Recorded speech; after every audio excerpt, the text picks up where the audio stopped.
Bueno, entonces continuamos con esto, sobre todo para retomar nuevamente que sí, sí, sí. Me quedo yo con que este curso ya va a cambiar de nombre, ya no se va a llamar como tal Introducción a Estudios de Género, sino que Introducción a los Estudios de la Ontología, el Cuerpo y el Género. Ay, suena más bonito. Bueno, en el que precisamente le damos la vuelta de 180 grados. No empezamos con la categoría de género como en esta definición tradicional que nos da Marta Lamas, que es la construcción sociocultural de la diferencia sexual, sino que comenzamos con todo el debate del sexo a partir de, sí, estudios ontológicos, sí, que retomamos la ontogenia desde esta base del desarrollo individual del ser, ¿no? Pero aspiramos a comprender la ontología más como un proceso filosófico, de construcción tanto del sexo como del género, ¿no? Y es ahí que el seguimiento argumental ha sido centrarnos en la materialidad del cuerpo. ¿Cuál es la materialidad del cuerpo? Precisamente lo que nos dan ciertos estudios con estas interpretaciones biológicas, ujú, donde vimos, pues, diversos artículos que situaban esta, digamos, esta gran inquietud que todas, todos, todos tenemos, ¿no? Hay diferencias entre los cuerpos de los hombres y las mujeres, y estas diferencias, ¿a qué se deben? Y entonces vimos dos grupos clasificando esta revisión panorámica, ¿no? Que yo tuve la oportunidad de hacer de forma rápida, porque de preferencia sería una revisión sistemática o metaanálisis, pero ya no me alcanza la vida para hacerlos, porque sí son como muy, son como son muy detallistas en la parte de cómo presentar los datos, de cómo analizaste los artículos de investigación, porque no solamente uno, sino que son muchos. Bueno, entonces, estos estudios que arrojaban que sí habían diferencias estadísticamente importantes entre los cuerpos de los hombres y las mujeres en dos grupos diferenciados, en grupos de la vida cotidiana, por así decirlo, que no tienen un entrenamiento específico a nivel del deporte, y por el otro lado, grupos específicamente con poblaciones deportistas. Pero al momento de acercarnos a Sarah Richardson con Sex Contextualism, este artículo que nos dice, a ver, de estos artículos que nos están diciendo que hay diferencias estadísticamente diferenciadas entre hombres y mujeres, presentan graves problemas, sobre todo en esta definición de la categoría de sexo, como una unidad únicamente binaria, es decir, nada más hombre-mujer. Tomar en cuenta que en esa clasificación o autopercepción que tienen las personas en ese tipo de evaluaciones, era posible comprender diferencias hormonales, ¿no? Cuando no se tomaban en cuenta otro tipo de variables continuas, como por ejemplo no solamente la edad, que aunque algunos estudios sí coincidían en la edad de las y los participantes, principalmente era gente adulta, no tomaban en cuenta, por ejemplo, esta situación de la alimentación, el contexto geográfico, la condición educativa, el acceso al deporte, la división sexual del trabajo. Entonces, múltiples variables que evidentemente influyen para que precisamente estos cuerpos, ajá, desarrollen tonalidad muscular, por ejemplo. A diferencia de grupos que tienen entrenamiento en el deporte, pues que ellos sí tienen acceso, pero y otra vez la pregunta, ¿de dónde eran estas personas evaluadas? ¿Por qué estaban que estaban hablando de estas diferencias significativas o estadísticamente significativas cuando tenían grupos pequeños? ¿Por qué hacer ese tipo de afirmaciones en grupos pequeños? Entonces, de ahí, precisamente al estar conversando, salió la pregunta de este compañero que decía, oiga, pero en dado caso, ¿cómo nos damos cuenta que eso o sea, cómo ahora podemos pasar al ejemplo de las orientaciones sexuales o la orientación sexual como una variable continua? Entonces, a eso quiero llegar. Pero haciendo este breviario cultural, ¿se entiende? se entiende por dónde va la argumentación, por dónde estamos. Ujú. Porque la ontología y también la ontogenia lo que nos dicen es que hay un desarrollo humano, pero en este desarrollo humano, incluso ustedes lo han visto en los materiales que están montados en plataforma, sobre todo a mis alumnos que están en ontogenia, sí, ontogenia y filogenia, ven que esos materiales no están diferenciados por sexo. Hablan del desarrollo humano, pero no estamos viendo la diferenciación en este desarrollo o en la comprensión del desarrollo humano antropológico incluso, entre hombres y mujeres. Hay como una presunción de que las mujeres están incluidas dentro de los materiales, sin necesidad de ser nombradas. Es una cosa como bien curiosa, ¿no? Pero bueno, yo no controlo la plataforma. Solamente puedo ampliar el material mencionando y señalando estas situaciones, ¿verdad? Y lo que hace Sarah Richardson en este artículo, que es reciente, tiene apenas 3 años de antigüedad, el señalar que sí es importante que señalemos y justifiquemos por qué estaríamos trabajando con ese binario o por qué no estamos trabajando con esos binarios. Y solamente así vamos también a comprender cuáles son incluso los mismos, eh, no hablar de prejuicios, no quisiera llevarlo como una actitud moral para descalificar a los autores, sino que vamos a llamarlo desde las epistemologías de la ignorancia. ¿Por qué están ignorando o por qué no están tomando en cuenta la variabilidad, ajá, en las explicaciones ontológicas, por ejemplo, ontogénicas, perdón? Eh, Rin, Sí, justamente, no, yo estoy en tercero. ajá, Y ayer estaba así como que apurándome para hacer una tarea que tengo que entregar hoy. Era sobre las teorías de la personalidad, ¿no? ujú, Entonces, pues vienen ahí las psicodinámicas, las humanistas y las cognitivas, ¿no? En el ujú, material. En el material, pues nos mencionan esta parte de, por ejemplo, el desarrollo humano de Piaget, ¿no? Y también de, creo que era Erickson. Y pues ajá, Eric, ya ve que lo marcan como por edades, ¿no? ajá, Que sí, sí, sí. de 3 a 7 desarrollan tal y tal cosa. Y luego, por ejemplo, la de Maslow también de esta escalerita, ¿no?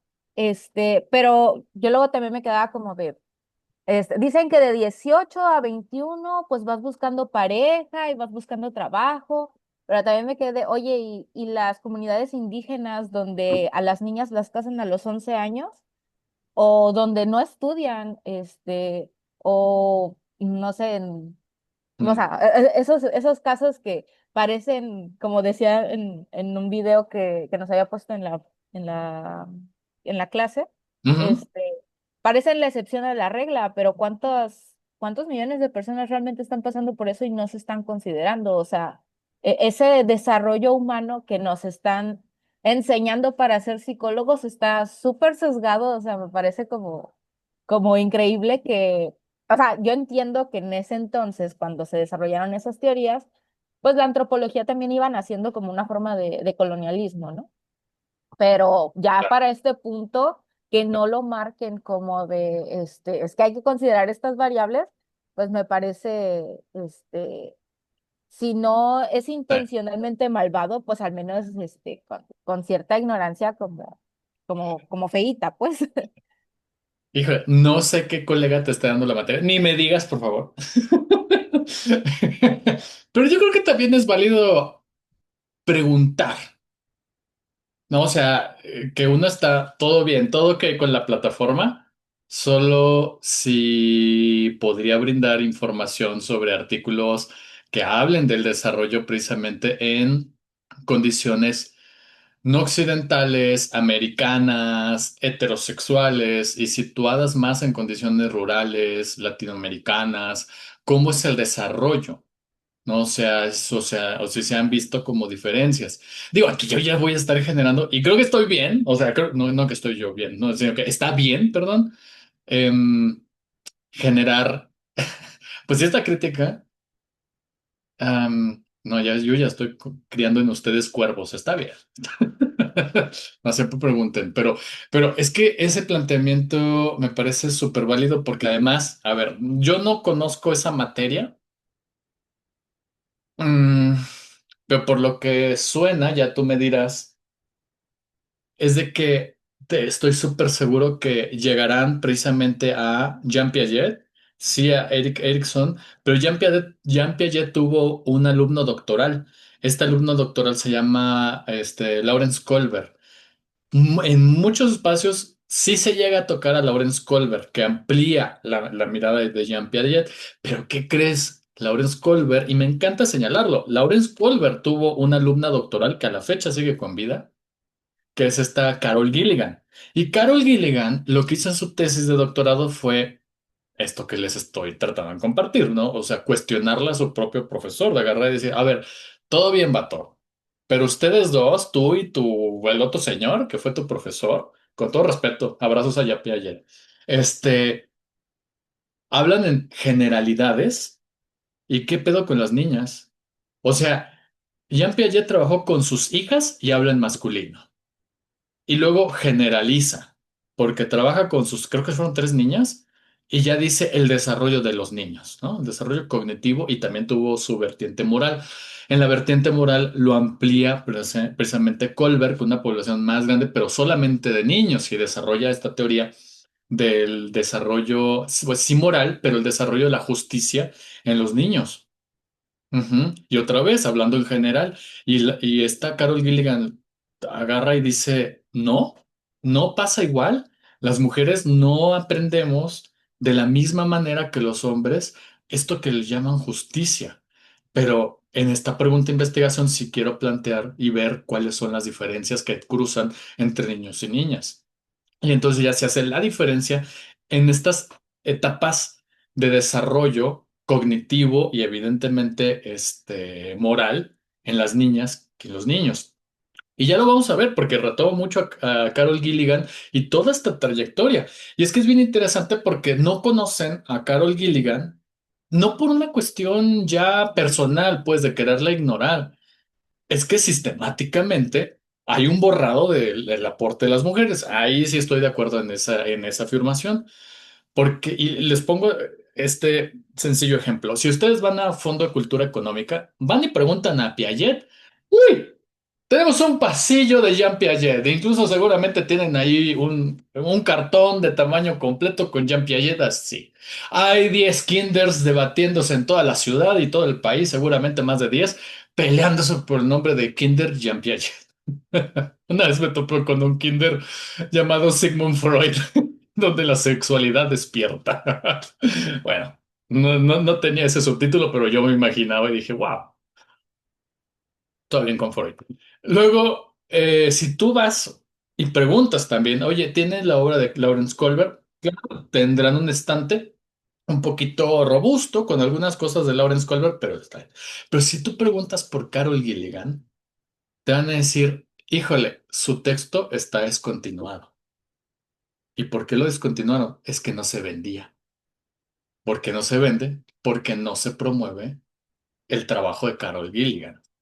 Porque prefieren quedarse con Jean Piaget, prefieren quedarse con Lawrence Kohlberg. Entonces, ahí sí, en ese tipo de situaciones sí podemos afirmar hay un borrado de las participaciones y los aportes de las mujeres en la ciencia. Bueno, pero es un caso bastante particular. Qué bueno que incorpores más categorías para comprender el contexto. Ujú. Entonces, es a lo que queremos llegar. Acá Sarah Richardson no está peleada con la metodología cuantitativa, para nada. Lo que está diciendo es de que creo que está muy limitada la forma en la que se asignan categorías y en la forma en la que la definen las y los investigadores. Y no solamente eso, sino que hacen pasar pequeños datos como grandes generalidades. Ujú. Bueno, pero ya llegaremos allá, Carol Gilligan, y nada más como este repaso de este artículo, Sex Contextualism de Sarah Richardson, ¿no? Bueno, entonces, a ver, aquí nos encanta hablar de los errores, ¿no? y marcárselos a la gente y decirle, estás equivocado. Bueno, no, no es cierto. Nada más vamos a hablar de los errores, nada más déjenme, quito, bueno, muevo sus, ¿cómo se llama? Ándale, sus caritas, porque ahí me aparece como, ahí está, como que me interrumpe a la visión. Entonces, primero, error tipo uno, pensar en las categorías hombres y mujeres como categorías naturales y fijas. Le voy a echar un gran ojo a esta categoría como algo natural, ¿no? Porque como les ha gustado en diversos espacios naturalizar algunas situaciones que si bien aquí me voy a amparar con el texto de Donna Haraway, la vamos a ver también a ella. Donna Haraway es bióloga, es filósofa de la ciencia y evidentemente hace un análisis muy crítico sobre este tipo de investigaciones. Entonces ella dice, a ver, ¿de verdad existe aquella, o sea, de verdad existe algo que pudiéramos llamarlo natural sin que pasara por la intervención de la tecnología biomédica? Les decía, no sé si fue con ustedes o en otro grupo, pero les mencionaba, a ver, el día de hoy seguramente, y se vale que no, ¿verdad? Seguramente hoy despertaron, tal vez tuvieron un dolor de cabeza y alguien se tomó un paracetamol. Segundo, vamos a ponerlo así, se bañaron, usaron jabón y utilizaron precisamente desodorante. Todas esas son tecnologías que modifican la corporeidad y modifican la experiencia situada, ¿no? De contactar un cuerpo con el otro. Ujú. Entonces, en ese sentido está Donna Haraway y por eso desmonta la idea de que son categorías fijas y evidentemente resaltan a lo natural cuando no hay nada ya natural. ¿Por qué creen que ya tenemos esta mayor esperanza de vida? Porque hay una modificación no solamente del ambiente, sino que de los alimentos y una modificación con respecto a cómo combatir las bacterias que están en el medio. Ujú. Entonces, primero, ahí nos rompe la idea de que existe algo natural, ¿no? Lo natural, incluso hasta podríamos decir lo natural es vivir como un gato, pero ya no podría yo decir que vivimos, que los gatos viven de forma natural porque hemos alterado totalmente el medio ambiente y no pueden vivir de forma natural. Por eso somos responsables de sus vidas. Entonces, por eso hay una cuestión ahí de pensar de dónde viene esa categoría y cómo la han empleado, ¿no? Sobre todo grupos conservadores, para decir solamente hay dos sexos. Puta madre, ¿no? Entonces, por eso encabrona mucho el asunto. Y ahí sí se puede hablar de un fascismo, incluso dentro de la ciencia, al ver todo lo que hace Donald Trump, ¿no? Entonces, bueno, error tipo 2: usar muestras pequeñas o sesgadas y generalizar a toda la humanidad. Es decir, hay un estudio, lo vamos a revisar, que hicieron un mapeo, ¿no? De, pues, estructuras encefálicas entre un grupo de hombres y un grupo de mujeres y encontraron diferencias supuestamente significativas en, creo que eran 400 hombres, no, eran 500, no, era al revés, es que una población, estaba desbalanceado, vamos a partir desde ahí. O sea, era una N de 500 mujeres y una N de 400 hombres. Les pusieron a hacer ciertas habilidades, ¿no? Los estaban monitorizando tanto con electroencefalograma como tomografía por emisión de positrones para poder medir la activación, y ondas precisamente encefálicas y notaban estas diferencias y a partir de ese texto empieza a surgir un montón de literatura gris, ¿no? Entre ellas una autora, la vamos a ver también, a Loan Bricernin, que empezó a divulgar, ¿no? Esta idea de que hay cerebros de mujeres y hay cerebros de hombres, donde el cerebro del hombre es racional y analítico, poco empático, poco emocional, y se ve que es algo natural en los hombres, y que las mujeres es más comunicativo, es emocional, es artístico, y ya, ya se chingaron, ¿no? Entonces se prolifera esa idea y de hecho ha sido bastante debatido esos textos y por eso me gusta incluso em, burlarme un poco, ¿no? En dónde pueden adquirir los textos de Loan Bricernin. Yo creo que la mayoría son de mi, Bueno, pasaron por lo que yo, que cuando ibas al Vips, tenían ahí como pues como que su sección de libros. Y que podías toparte con esos libros, tanto los mejores chistes de Pepito, junto con el libro de los hombres son de Venus y no, las mujeres son de Venus y los hombres son de Marte, de Loan Cernin, ¿no? Amparado precisamente en esa interpretación que hace de la diferencia entre los dos cerebros y a partir de ahí despliega una serie, pues ahora sí, de tendencias prejuiciosas sobre cómo tratar a los hombres y cómo tratar a las mujeres. ¿Por qué menciono esto? Porque yo ya en el posgrado, en terapia familiar, me topé con un profesor diciéndome, Fausto, está muy padre esto, pero entonces, ¿cómo hacemos para trabajar con hombres y mujeres cuando tienen dos cerebros diferentes? Y dije, wow, profesor de posgrado, replicando lo que dice Loan Cernin. Entonces, por eso también yo dije, mm, o sea, claro, o sea, por eso la información y por eso el pensamiento crítico nos ayuda para también corregir ese tipo de pensamientos, no ofendiendo a la gente, ¿verdad? Tampoco es para decirle, eres un ignorante de mierda, ¿cómo te atreves a decir eso? No, para nada, pero sí por lo menos para compartir, ¿no? Porque por algo en ese contexto, pues yo soy el profesor, me está preguntando, aunque sea otro profesor, pero o sea, sí me señaló como una red flag, ¿no? De lo que tendríamos que ir modificando en los saberes de profesores, porque ese profesor sabrá Dios cuántas generaciones les ha vendido la idea de que sí existen dos cerebros y que de verdad hay que tratar de forma diferente a las mujeres, ¿no? Sobre todo en psicoterapia y amparándose en lo amplio y cernín. Entonces, bueno. Error tipo 3: no controlar por factores clave, ¿no? Como por ejemplo la masa muscular, entrenamiento, nutrición, acceso al deporte, pensando en los artículos mostrados con anterioridad, ¿no? O sea, ¿qué factores clave que no se tomaron en cuenta o que si se señalaron como variables externas o extrañas que no pudieron controlar y solamente midieron algunas condiciones en las cuales supuestamente pudiéramos afirmar diferencias estadísticamente sí, estadísticamente diferentes, ¿no? Cuando eran, digamos, mediciones por ejecución y no mediciones interpeladas por condiciones medioambientales, ¿no? Como pueden ser estas y que sí se pueden medir. Ujú. Error tipo 4: atribuir todo a la testosterona, ¿no? O a la biología sin mirar un contexto mucho más amplio, o sea, o culpar a la testosterona o culpar precisamente a los estrógenos, ¿no? Cuando hay cuerpos de hombres que tienen precisamente estrógenos en mayor proporción y no significa que por eso son más afeminados o son más sensibles.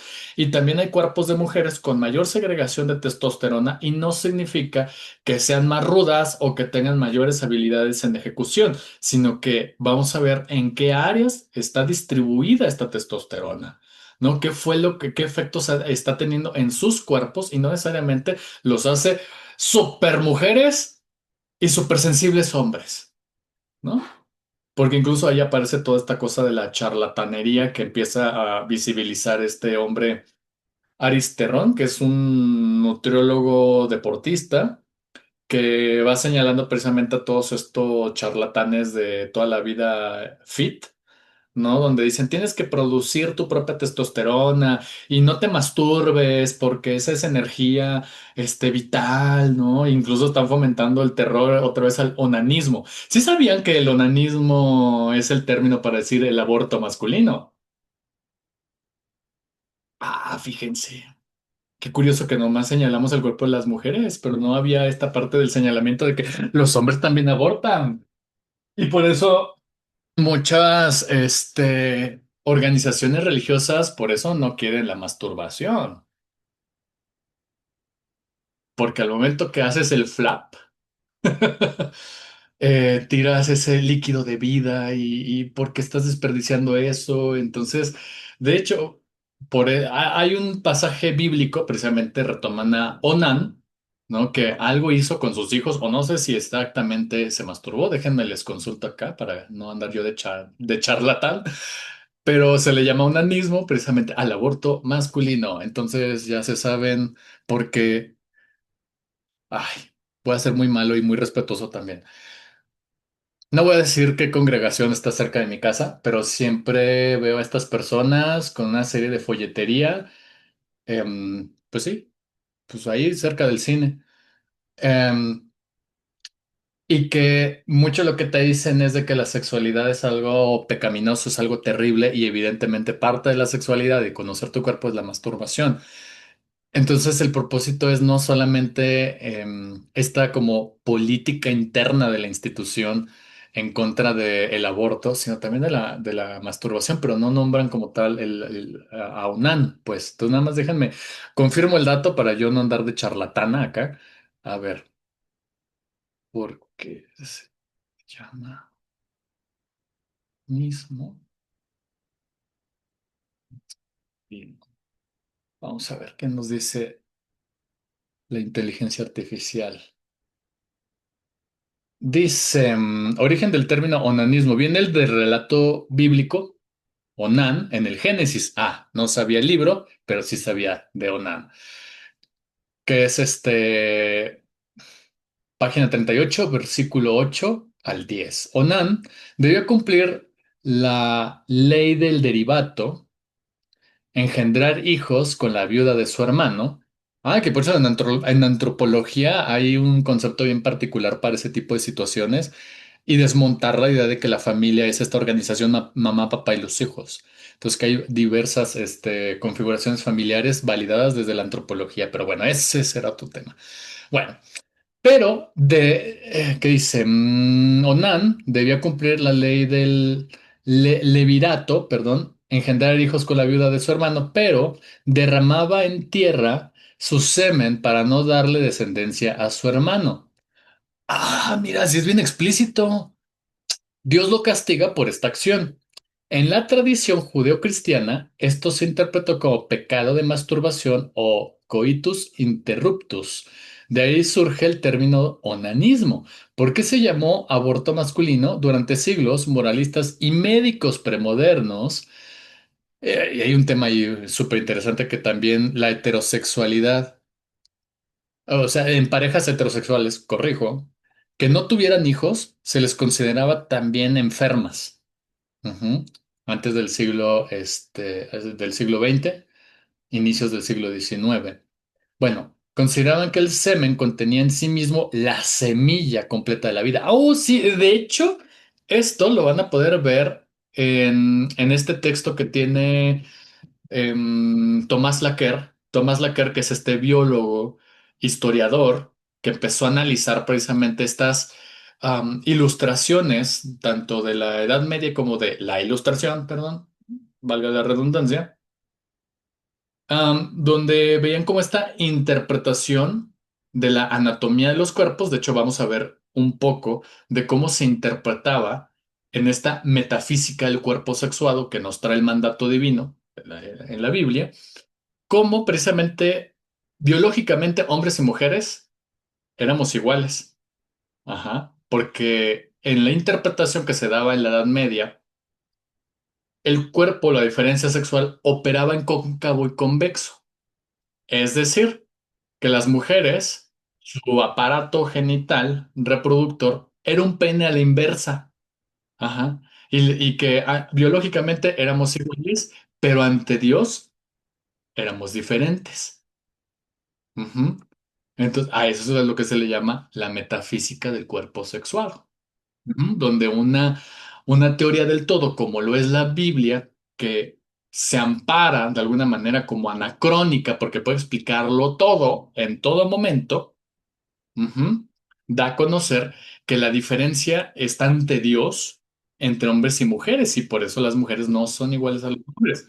Las mujeres son costillas, ¿no? Y los hombres son a imagen y semejanza de Papito Dios, ¿no? Mm. Bueno, perdón, ¿eh? O sea, este breviario cultural espero les interese a todas, todos, todes. A mí me interesó, perdón, para aclarar el término del onanismo. Y ya vimos que Onan se masturbaba y lo echaba a la tierra y por eso se le castigaba, ¿no? De que no lo eches ahí, mano, no seas cochino. Bueno, Durante siglos, moralistas y médicos premodernos consideraban que el semen contenía en sí mismo la semilla. Ok, ahí voy. Y entonces había una imagen donde el espermatozoide era básicamente un bebé chiquito, ¿no? Con cola. O sea, hacían como esta simulación tipo renacuajo, pues. Entonces, que por eso, y ahí tiene un mayor sentido, ¿no? O sea, cómo había esta idea, ¿no? Plasmada en imagen que se distribuía para evitar que los hombres nos masturbamos porque estamos matando bebés.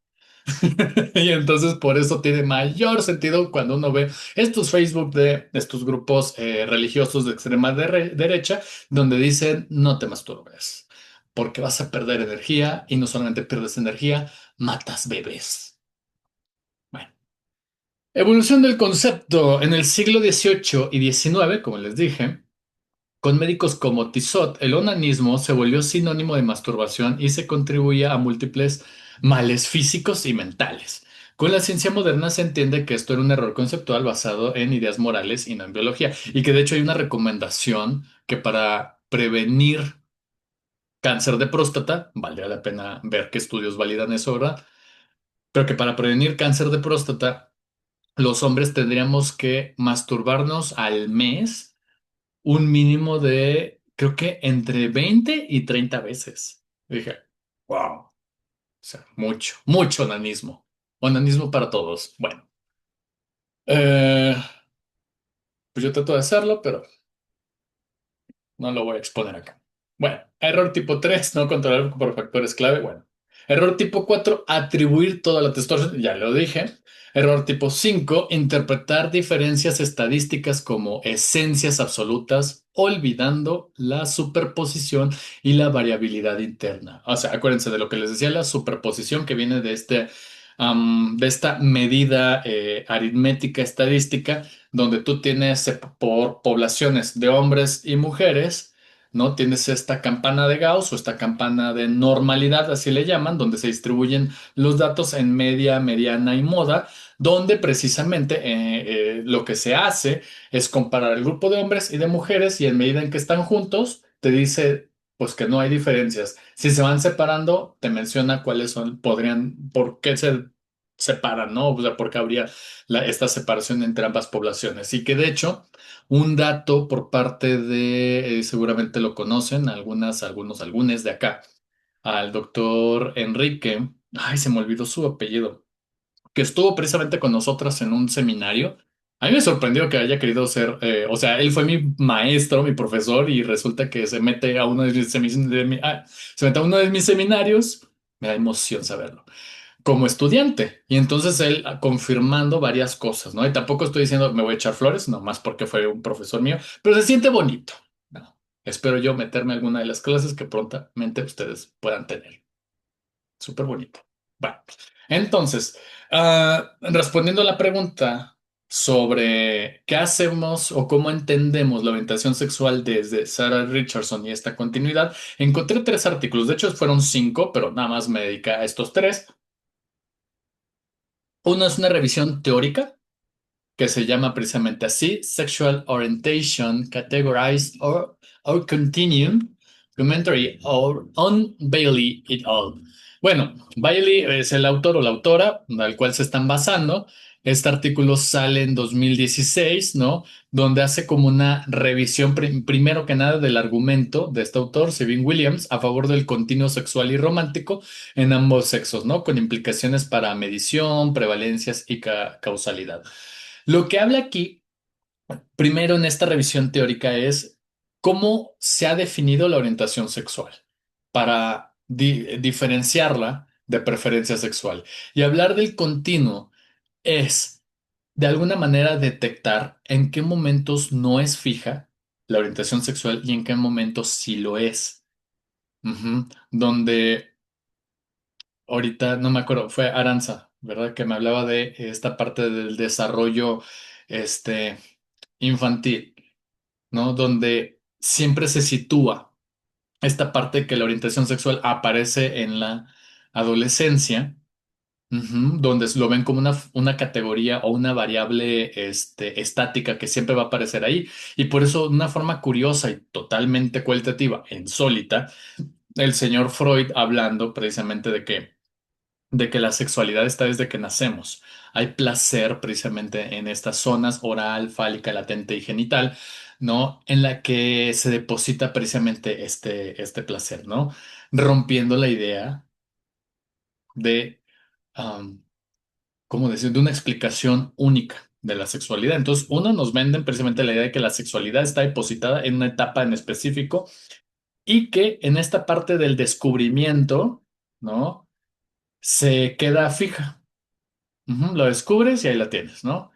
Y como las mediciones siempre eran en poblaciones heterosexuales, no permitían la comprensión, incluso, y aquí conecto el comentario de la semana pasada que les compartía, lo que ocurría en algunos grupos, por ejemplo, de hombres de mitades del siglo XX, es decir, 1950, finales de la Segunda Guerra Mundial, donde por esta obligatoriedad cultural tenían que casarse y tener hijos. Entonces, y quien revela esto son los estudios Kinsey, donde precisamente este señor Kinsey se dedica a hacer una entrevista en todo, bueno, no una, o sea, miles de entrevistas, ¿no? En todo Estados Unidos, creo que llevó una población de 33,000 encuestados. Déjenme confirmo ese dato, no quiero andar de charlatana. Este, 15. ¿De cuánto fue la población encuestada en los estudios 15 sobre sexualidad? Entonces, vamos a ver de cuánto fue. 15. Ay, yo le estaba atribuyendo un montón.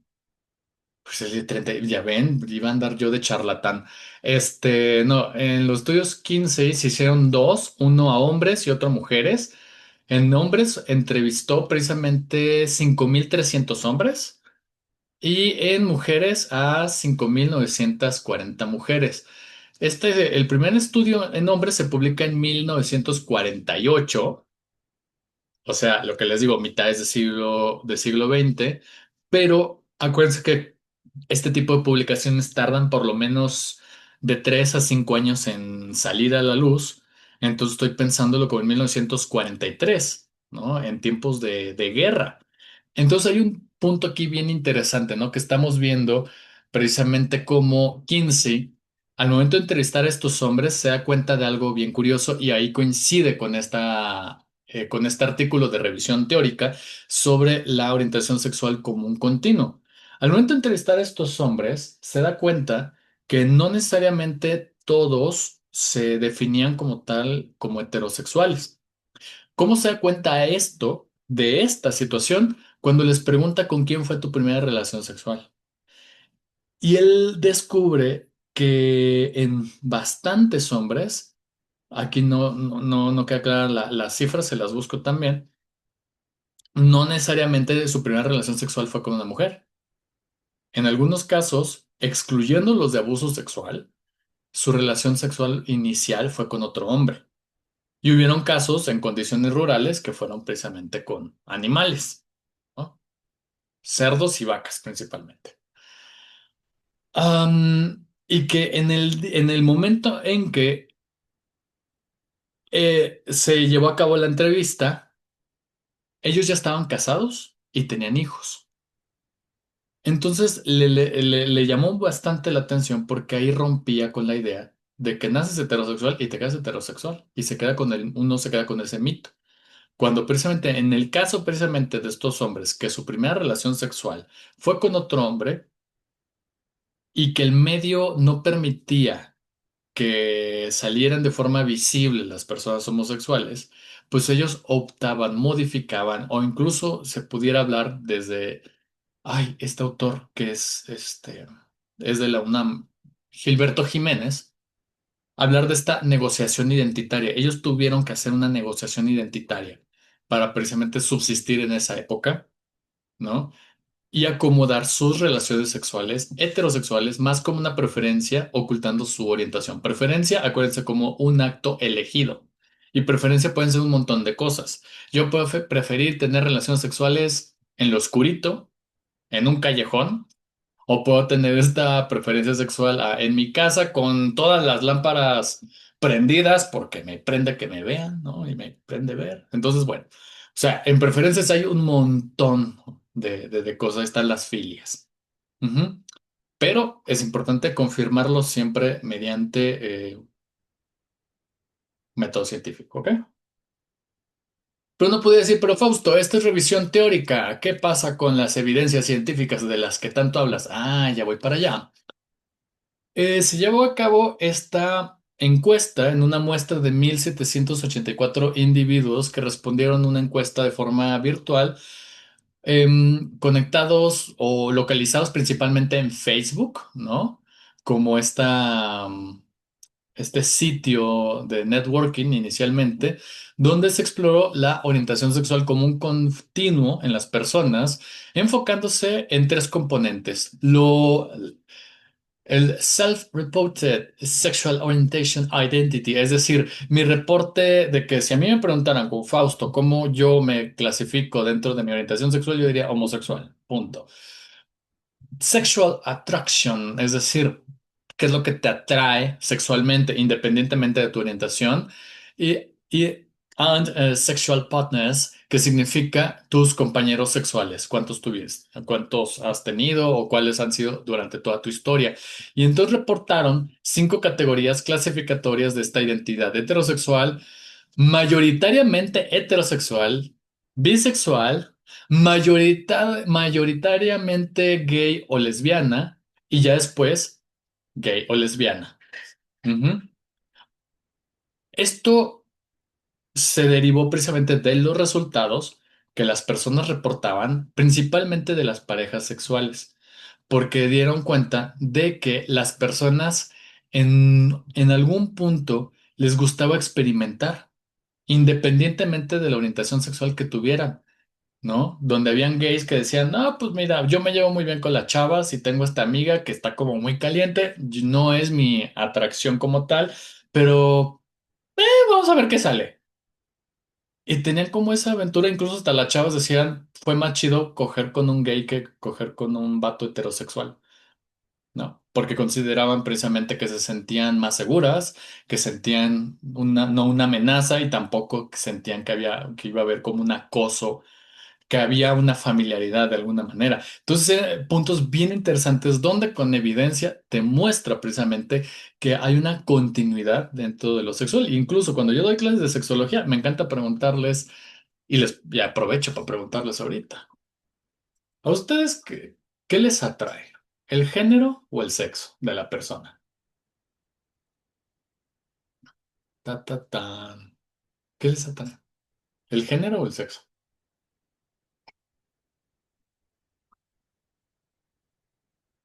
Les voy a poner la musiquita esta de, como de estos concursos de televisión, cuando la gente está como pensando la respuesta. Tum, tum, tum, tum, tum, turururu. A ver, ¿de qué se enamoran ustedes? ¿Del sexo o del género de la persona? A ver, un valiente, una valiente, una valienta. En sí, a mí me enamora más la persona sin la necesidad de tener una atracción sexual. No sé si entre ahí, porque tengo que tener una conexión que me haga sentirme bien para Ujú. estar con él. No importa si sea hombre, Ok, mujer, o sea, en variedad. ok, buenísimo. Hay una categoría que construyeron que se llama demisexual.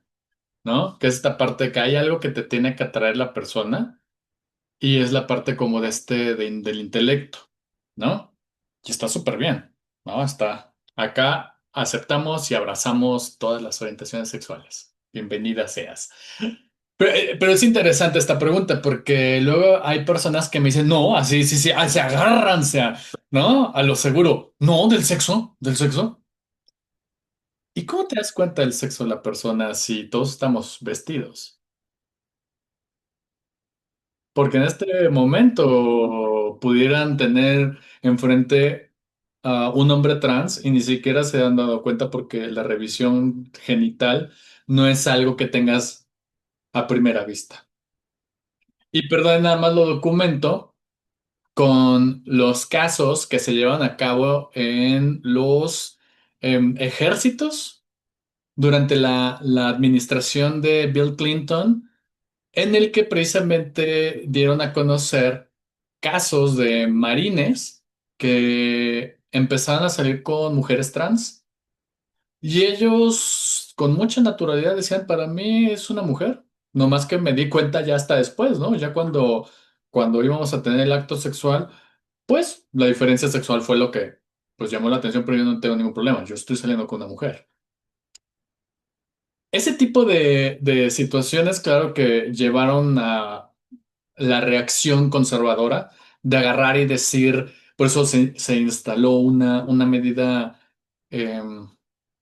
transfóbica, en cierto sentido, porque era Don't Ask, Don't Tell, donde precisamente a los marines ya después para contratarlos no les preguntaban ya de su orientación sexual para no acosarlos, pero eso llevó precisamente a una invisibilización y a no reconocer precisamente esto que les estoy diciendo, ¿no? La diferencia entre de qué te enamoras, del sexo o del género, ¿no? Entonces, a ver, Edgar, luego Rin y Israel. Estoy pensando, Rin, o sea, no sé de qué anime me está haciendo tantos guiños, pero no me acuerdo cuál es el anime y no quiero que me digas, yo quiero adivinarlo, ya después tú me corriges, pero digo, es que hay un anime donde aparece Rin, pero no me acuerdo de quién es. Bueno, ya me acordaré y ya te diré, oh, es de este. Y ya tú me aclaras la referencia. Edgar, Yo me quedé pensando en algún Rin, pero creo que era de apellido Okumura, pero tal vez sea de otro anime. En fin, yo lo que quería comentar nada más era sobre una precisión conceptual de entre la demisexualidad y la parte del dale, intelecto. por favor. Porque hasta donde sé, la parte de la demisexualidad entra como una rama o subrama, más bien de la asexualidad, donde de primera instancia no hay esta atracción sexual y cuando existe este vínculo emocional más que intelectual fuerte, es que ya se puede generar esa atracción sexual en el vínculo. Y la parte del intelecto, creo que ese concepto es sapiosexual, cuando a partir del intelecto se genera la atracción. Ya no, era Oh, eso. gracias, Sí, gracias. Sí, tienes toda la razón. Sí, sí, sí. No me quedo yo también pensando que, sí es cierto, cómo los confundí. Va. Pero el chiste está de que como no se mira la orientación sexual ni el género como categorías estáticas, por eso hay esta amplitud. De hecho, precisamente en el acrónimo LGBT+, lo que funciona de esta manera es, a ver, y pensémoslo tanto dentro de la ontología como la ontogenia, sobre todo citando a este químico, el creador precisamente de la tabla periódica de elementos, donde él dijo, a ver, tras mi muerte seguramente van a aparecer nuevos elementos y la tabla periódica se va a tener que hacer mucho más grande. Ajá. En ese sentido, cabe precisamente la pregunta de si podemos comprender que los elementos químicos son diversos, son amplios y son sumatorios, ¿por qué en las experiencias humanas nos cuesta tanto trabajo? Pues precisamente por estas categorías que se naturalizan. Luego se agarran estudios que tienen muy poca población, pero se generalizan. Y por eso tenemos tantos problemas para comprender la diversidad humana. Ujú. Por eso me voy al dato precisamente, si ustedes quieren más bravo en términos de lo cuantitativo, para evitar aquella casual descalificación cualitativa, ¿no? De que Fausto, pero es subjetivo, ¿dónde está el dato cuantitativo? Pues acá está, señores y señoras, ¿vale? Bueno, ahora sí, Rin, sigo pensando. Hay muchos rings, pero ahí tratan de adivinar. Sí, me vas a tener en ascuas. Ajá. Este, pues yo me digo, yo me presento como lesbiana, Ujú, normalmente, pero durante mi vida, como menciona, o sea, la sexualidad no ha sido como de, un día, cuando tenía 4 años, pues desperté siendo lesbiana, ¿no? mm, Claro ah, que por esta como pues pues, vivimos en una cultura donde pues la normatividad es la heterosexualidad, entonces, malamente usada la palabra naturalmente, porque pues, no es natural, pero es como esperado que pues las primeras experiencias también sean de las chicas, pues sean de que les gusta algún primo, de que les gustan el niño que te molesta, todo porque te dan este discurso, ¿no? De qué es lo que te debe de gustar. Y ya después, dependiendo de las experiencias, pues van a surgir otro tipo de atracciones. Y entonces, a mí sí me llama como la atención el psicoanálisis, o sea, si me gusta, por ahí lo voy leyendo. En la teoría, tres ensayos de teoría sexual de Freud, creo, pues él habla, por ejemplo, de las perversiones, ¿no? Donde pues podrían entrar la homosexualidad, pero en realidad lo que Freud al final dice es de todos somos perversos porque nada es natural. Todos tenemos todos tenemos características que nos atraen, ya sea por la forma en cómo vivimos individualmente e interpersonalmente con el entorno. O sea, dependiendo de las relaciones que tuve con, con el entorno, ya sean mis padres, mis hermanos, mis compañeros, lo que tú quieras, va a haber ciertos como gustitos particulares, ¿no? O sea, por eso menciono, yo me identifico como lesbiana y yo creo, o sea, puede que cambie, puede que no, no me voy a aferrar. Creo que sí me atrae el género en el sentido de que como una decisión y como una preferencia, como dice, o sea, como una decisión de que me costaría mucho trabajo sentir como una atracción o querer estar con una persona que se identifique como hombre y que tenga pues estas conductas con este machismo súper fuerte interiorizado. O sea, no podría yo sentir las ganas de querer estar con esa persona. Sin embargo, pues físicamente te pueden atraer, como en el anime a veces te traen personajes masculinos o femeninos, o personajes que son masculinos pero que parecen femeninos, o femeninas que parecen masculinos, ¿no? Claro que usando estos términos de lo que parece al referente de lo que la hegemonía te dice de lo que es, ¿no? O sea, si Claro. femenina se refiere a delicadito y así, pues hablando de que eso dice la hegemonía, no que necesariamente tenga que serlo, ¿verdad? Entonces, eso como una decisión, pero pues natural, no, malamente, no natural, no natural. O sea, es, como decía Freud, en realidad todos tenemos un poquito de bisexuales, o más bien bastante de bisexuales, porque pues hay personas homosexuales que les atraen, o sea, hombres homosexuales que les atraen hombres muy femeninos, que parezcan mujeres, ¿no? O hombres hipermasculinos, eh, ese cliché, ¿no? O ese arquetipo de Claro. masculinidad. Y mujeres, pues, mujeres lesbianas también se ven un montón de las que, mm, va a sonar feo, ¿no? Pero las que parecen traileros, ¿no? Y que suelen ser atractivas para mujeres, otras mujeres que se sienten así, o para mujeres súper femeninas y delicadas, ¿no? Entonces, sí, Claro. eh, eso por la experiencia que he tenido, ¿no? Yo entiendo que, por ejemplo, otras personas como que no se han cuestionado la sexualidad, ¿no? De, en ese aspecto, pues se van directamente de no, o sea, pues es que parece hombre y entonces tienen que tener pene. No, no puede ser posible que eso sea mujer, ¿no? No se puede ver así y ser mujer. Es una renuencia muy poderosa, ¿no? Pero sí, Claro. bueno, esa es mi,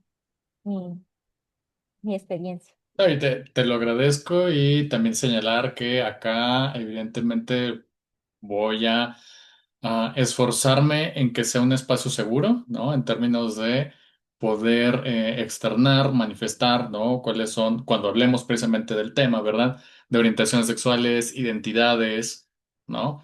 Para que precisamente podamos de alguna forma ir conectando con esta parte del respeto a la diversidad y que no es solamente, no tendría yo por qué justificarlo, ¿no? Como una condición moral que tendríamos que aprender, pero es lo que tenemos que aprender todo el tiempo. Entonces, primero te agradezco eso. Segundo, totalmente coincido contigo en esta parte de que cuando detectamos que nos atrae el género, o sea, por ejemplo, claro, o sea, somos autorreferenciales para comprenderlo inicialmente y ya después lo podemos validar con este tipo de estudios que nos dicen, claro, o sea, no estás mal. Lo que ocurre es precisamente es parte de esta, diversidad que ya está comprobada, ¿no? Primero, por eso voy de menos a más. En primero, revisiones teóricas, un poquito en tu experiencia cuando hablas precisamente de Papi Freud, ¿no? Cuando habla de estos 6 ensayos de la sexualidad, habla precisamente desde esta terminología de su época, ¿no? Esta parte de las perversiones, si tú quieres, ¿no? Cómo ocultamos ciertas cosas, ¿no? Pues, claro, estamos hablando de un señor de época victoriana, bueno, es una revisión teórica muy válida y luego lo testeamos en esta parte de a ver, ¿qué es lo que nos está diciendo la población? En este caso, una población occidental, ¿verdad? En la que precisamente nos confirma que no es una condición estática. O sea, como tú bien dices, no, en la experiencia no es, oh, ya inmediatamente me asumo lesbiana, ¿no? Porque además son categorías políticas, lo vamos a ver más adelante. Pero que en esta parte es el como descubrimiento y pudo ser que en este descubrimiento hayas tenido como esta preferencia sexual heterosexual para probar. Ujú. Y puede ser ya con experiencias muy situadas en términos solamente eróticas, besos, abrazos, ¿no? Y que tú misma vas como haciendo algo que precisamente en los grupos feministas se toma en cuenta como por ejemplo autoetnografía. Es decir, tú estás presente documentando qué son estas sensaciones que estoy en el cuerpo. ¿Por qué no? Como que no está chido, ¿no? Como que hay algo que no está checándome en esta interacción cuando debería de sentirme de otra manera, ¿no? Cuando estoy con un vato, igual y pruebo por otro lado, y entonces pruebas, dices, no, pues ya vi que no, ¿no? Tal vez en algún momento, o sea, pasadita como que quiero experimentar, bueno, si se da la posibilidad, tal vez me aperturo, pero ya más de alguna manera ya identifiqué esto. Y como tú bien dices, no, pues detecto esta atracción, pero por el género, lo que porta la persona. ¿No? Por ejemplo, yo pudiera decir, claro, yo coincido totalmente con esta parte del género. Me topé, no me acuerdo el nombre de esta activista, pero como es muy masculina y tatuada acá y cabello corto, dije, no sé por qué me está pareciendo súper atractivo, o sea, no lo veo mal, pero dije, y ahí es donde dije, no, ya, me atrae el género masculino, lo porta un cuerpo de mujer, haciendo referencia, si tú quieres, a la diferencia sexual. No tendría tema mientras performe lo que a mí me gusta, ¿no? O igual con un chico trans, ¿no? Porque acá el gusto es precisamente con respecto a la identidad de género que porta la persona, ¿no? Pero, o sea, es esa autoetnografía que cada quien tiene que hacer para ir checando y no clavarse con una categoría estática. ¿No? Porque incluso ya, yo me voy a la área de psicología clínica, que es también otra de mis adscripciones acá en la universidad, y podría narrar precisamente estos casos en consulta que me han llegado de hombres que durante 40 años, ahorita tendrán como 48, tuvieron relaciones heterosexuales y resulta que quieren darse la oportunidad de tener relaciones homosexuales. Ujú. Y están buscando precisamente el tener como un lugar, un espacio seguro, precisamente para narrar este tipo de vivencia, porque pues evidentemente sienten que engañaron a todo mundo, por así decirlo, ¿no? Cuando pues más bien están experimentando y se vale, pues. Pero bueno, gracias, Aranza. Rin, gracias. Israel y luego Paloma. Sí, gracias, buenas tardes. A ver, bueno, un ejemplo bastante básico, pero bueno, me hace mucho sentido, ¿no? Comentábamos ahorita un poco de la naturalidad, que no es rígida, ¿no? La sexualidad, bueno, nuestra atracción no podría ser rígida, pero la carga social nos hace decir, yo nada más me gustan las mujeres y punto. Ujú, Incluso al momento de estar pensando en esto, hasta como que me da pena decirlo así, ¿no? Pero por el ejemplo, decir, ay, pero bueno, eso es lo que socialmente nos andamos cargando, ¿no? claro. Este ejemplo que les quiero platicar es, por ejemplo, perdón si no encuentro el término correcto, ¿eh? Pero digamos, los homosexuales que cortan el cabello, vestidos de mujer, muy voluptuosos, con ademanes, con un trato exageradamente femenino de atención y todo eso, ¿sí? Mm, Hacen que, bueno, lo digo porque amigos míos y demás, hacen que les sea grato a los que le dicen heterosexuales ir a esos lugares a cortarse el pelo, que se les acerquen, verlos, sentirse como que muy apapachados, cosas así. Entonces, sí creo que es claramente el género lo que nos atrae, ¿no? Aunque tú sabes que es digamos, un biológicamente masculino, pero toda este aura que envuelve el género es lo que te atrae. Así es como que un ejemplo bastante básico que incluso lo puedo ver en diferentes etapas. O sea, no nada más desde ahorita mi posición de esta edad, sino desde más jóvenes, intermedios ujú. y ya más allá, si nos vamos un poquito más allá, hace no mucho platicado con uno de ellos que incluso esta parte, bueno, conoció ahí a una persona así, de que le cortaba el pelo, pero estas personas son como este, muy serviciales, ¿no? Dicen, ay, mi hombre, ay, o sea, como que Ujú. no sé si decir que sea feminismo eso, pero bueno, entonces, muy serviciales y que de defender su hombre y demás, y ahí se enganchan y se alcanzan a enamorar de alguna manera con ese trato, ese género, ¿no? Entonces, ese era mi ejemplo. No, está súper bien. Quizás para ampliar el vocabulario, porque siempre estamos aprendiendo nuevas formas de am, nombrar situaciones que pudiera ser, y no lo sé, tú me corriges, no conozco el contexto, pero lo estoy pensando un poquito porque me ha llamado la atención que cada vez más bares en los cuales no son especialmente zonas de la diversidad sexual, ¿no? O sea que, vamos a ponerlo así, que pues son principalmente para población heterosexual. Cada vez hay más shows drags. Entonces eso me ha llamado como bastante la atención porque una vez era el cumpleaños de una amiga, ella es hetero, el, el restaurante invitó a varias dragas y hasta o sea, un montón de vatos que iban con las novias estaban ahí como súper fiesta. Ah, sí, noche, no, o sea, y dije, oye, qué chingón. O sea, qué padre que puedan ya interiorizar o que podamos integrar esto que de alguna forma inicia como movimiento contracultural, ¿no? Sobre lo hegemónico en términos de la representación de las mujeres. Y habrán muchos grupos de mujeres que sienten que shows drags son como una burla hacia lo femenino, cuando no tiene que ver con eso. Y que lo que básicamente está señalando es de que sí puede haber un cuerpo cuyo sexo es de un varón o de un hombre y que puede portar y puede adornarse como si fuera arbolito de Navidad, por así decirlo, esa es la metáfora, ¿no? Y que amenizan el espacio, pues. Y del otro que tú estás mencionando, como que, es que se sienten más apapachados, estoy pensando en este programa, no soy particularmente fan, pero sí me ha llamado la atención cuando hicieron como un reporte, un análisis de los efectos que tiene este programa. Se llama Queer Eye, Queer Eyes o algo así, no recuerdo muy bien, donde es un grupo de chicos abiertamente gays y una que otra draga por ahí, que ayudan a hombres heterosexuales a cambiar como su estilo de cómo portar cierto tipo de ropa, que según para conseguir pareja.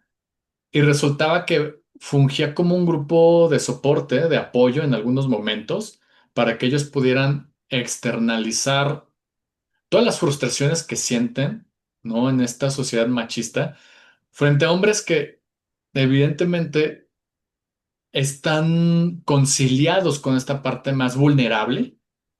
Y entonces ellos decían, es que es bastante interesante porque no se vive una situación de acoso hacia este varón, este heterosexual, es una situación de camaradería en el que facilitó para que este hombre pudiera externar lo frustrante que es ser hombre heterosexual y cumplir como las expectativas, porque muchas veces, o sea, sí, te ponían como esta cosa escaparate de, oh, tienes que comprar este traje, no, tienes que verte así, no, tienes que ver el otro.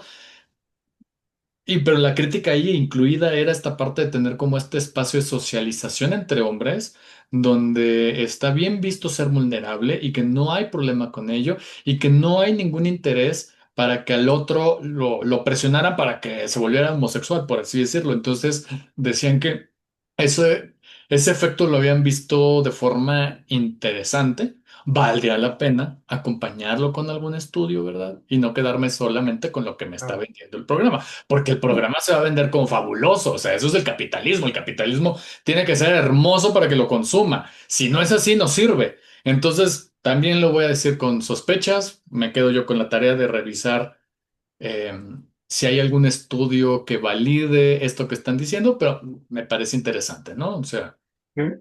Incluso creo que pensando en ese ambiente así de dragas y demás, no hace falta ni siquiera mucho alcohol, no hace falta mucho, digamos, cambios o afectaciones en la personalidad, en la conducta, o como para que se suelten el pelo, como se dice, y mm, empiecen ahí también pues, ¿qué será?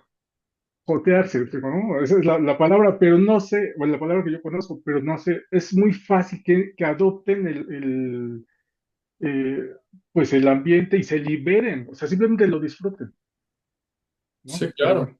No, es que, no, como lo mencionas, más bien, ¿qué lugares existen para que hombres cis hetero puedan de alguna manera no sentirse con esta amenaza de tener que actuar, ¿no? En este lugar de virilidad, de competencia, porque luego hay otros escenarios, a mí no, por lo general no frecuento esos lugares, tampoco los de ambiente, ¿eh? O sea, ya actualmente lo único que frecuento es mi cocina, porque ya esta vida de tener que andar trabajando y yo soy feliz ratón de biblioteca en mi casita, ¿no? Pero de más joven sí era como complicado estos escenarios de rivalidad, ¿no? O sea, cuando acompañaba a estas amigas y yo me vivía en el closet e íbamos a algún antro que es pues 100% hetero o al menos casi se pinta, ¿verdad? Híjole, o sea, tú no puedes bailar salsa si esta chava viene con el novio, porque el novio anda vigilando. Y no te tiene que decir nadie nada al respecto, simplemente ves las miradas, las reacciones, no puedes tú, porque hay como esa regla no dicha. No lo quiero generalizar, estoy hablando de una experiencia situada en la mía, pero sí me ha llamado la atención porque me ha pasado más de una vez. Pero bueno, tendremos ahí que confirmar qué es lo que onda, qué onda con ese tipo de espacios, qué tendríamos que hacer. O sea, se dan cuenta ahorita cómo estamos escalando de esta condición del cuerpo, de cómo entendemos el cuerpo, la orientación sexual, a condiciones de género. Incluso ya me atrevería a plantear la tesis de Paul Preciado, su tesis doctoral, que tuvo que ver con arquitectura y género, los espacios arquitectónicos, la forma en la que están construidas las ciudades, los antros, pensando en eso, sí tienen un orden de género, ¿no? Entonces, por eso me parece bastante interesante. Cuando Rin nos platica de su experiencia, cómo se vive ella como mujer lesbiana, a mí me parece bien curioso que pensando en estas arquitecturas y en esta parte del mercado rosa, el mercado gay, hay más antros evidentemente para hombres homosexuales que para mujeres. O sea, yo no conozco uno que sea para mujeres específicamente. Los conozco hay mixtos. No sé qué pudiera decir Rin, pero me parece bien interesante porque claro que media la parte del poder, la parte precisamente nuevamente de una hegemonía masculina y evidentemente un orden de género en los espacios arquitectónicos de entretenimiento, ¿no? Donde a los hombres gays, porque pues, no tenemos hijos, pues evidentemente nos ven como un espacio de, ay, pues denles cosas para que gasten porque pues tienen lana. Y no estoy diciendo que la mayoría seamos ricos porque no está por allá el asunto, pero sí es una cosa como bien curiosa, cómo se visibilizan algunas cosas, se invisibilizan otras. y espacios de socialización de hombres cis heterosexuales, principalmente son estos bares o sí, principalmente estos bares que antes estaban totalmente exclusivos para este tipo de hombres, donde nada más se iban a tomar y luego a pelearse afuera. No, estas cantinas no son bares, estas cantinas que todavía existen algunas, que ya se flexibilizaron y que ya permiten que entren mujeres, pero ponen lugar solamente familiar, ¿no? Ahora cambian ese concepto. Entonces, o sea, ¿qué lugares existen para hombres que no tengan que ver con esta parte de la actuación de masculinidad y que terminen golpeándose o borrachos o que se necesite, eh, ¿cómo se les llama? Una droga recreativa para poder socializar? Y que no necesariamente sea homosexual, pues. Está bien si se liberan ahí, pero sí hay muchas cosas ahí que tendremos que preguntarnos, ¿no? Pero bueno, ahora sí voy con Paloma y luego con Roberto. Gracias, buenas tardes. Bueno, yo tengo dos preguntas. Ajá. Primero, ay, qué padre tema los que se están hablando, todo lo que estás haciendo y todo. Y mi primera pregunta es si usted imparte algún curso o tiene como bibliografía o material sobre estos temas de sexualidad particularmente. Y segundo, ahorita que hice la pregunta sobre el gusto de el género o el sexo.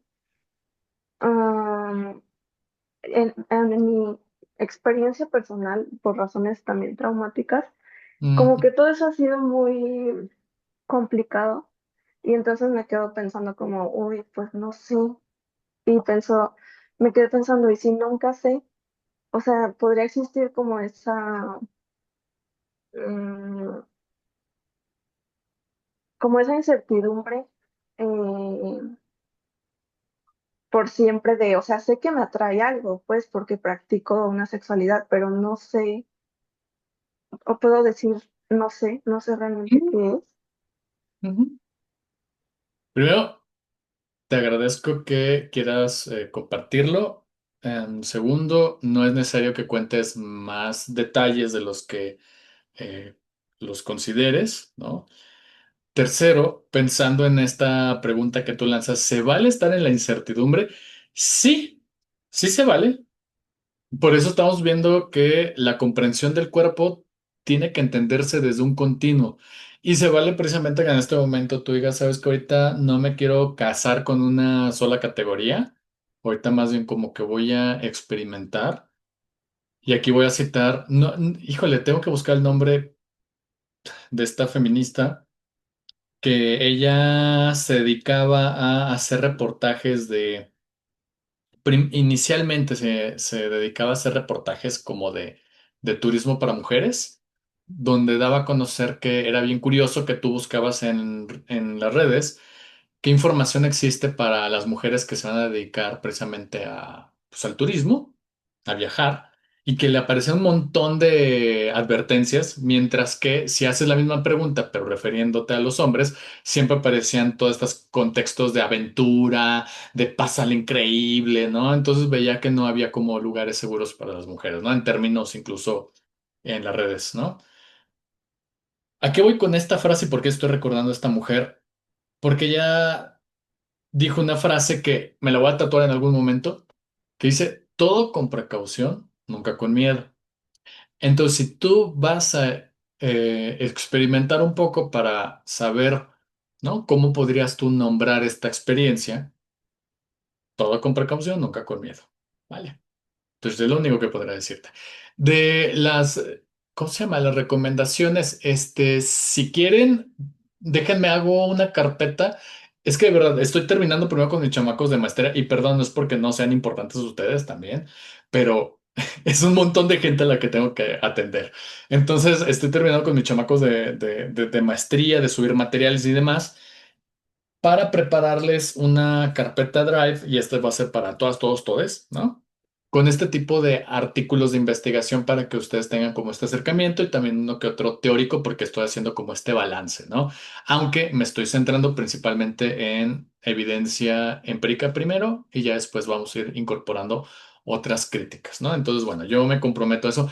espérenme, ténganme paciencia, porque sí ha sido este semestre particularmente desafiante porque tengo cerca de 300 estudiantes entre posgrado y pregrado y sí es como súper desafiante, pero me comprometo a eso, ¿vale? Entonces, para pasarles estos materiales. Bueno, qué bueno que se animen a comentar y a compartir. Creo que valdría la pena poner como este encuadre de que cuando hablemos de experiencias personales, primero agradezco que tengan esta confianza y que sientan que es un lugar seguro y para que permanezca en ese encuadre, no se sientan ni obligados, ni obligadas, ni obligades, ¿no?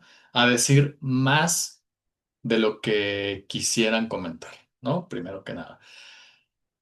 Segundo, en esta parte de protección, si alguien requiere en algún momento que se van dando cuenta como de cositas que les está como que llamando la atención, me pueden mandar un correo, si quieren ahorita les escribo cuál es mi correo, para que sea un lugar nuevamente más privado, más en seguridad, para que no se sientan como que es que al Fausto lo único que puedo contactar con él es en la clase y entonces me voy a exponer a hablar de un tema que tal vez me sea como complicado, pero vale la pena porque el Fausto me va a escuchar y no me parece que sea justo.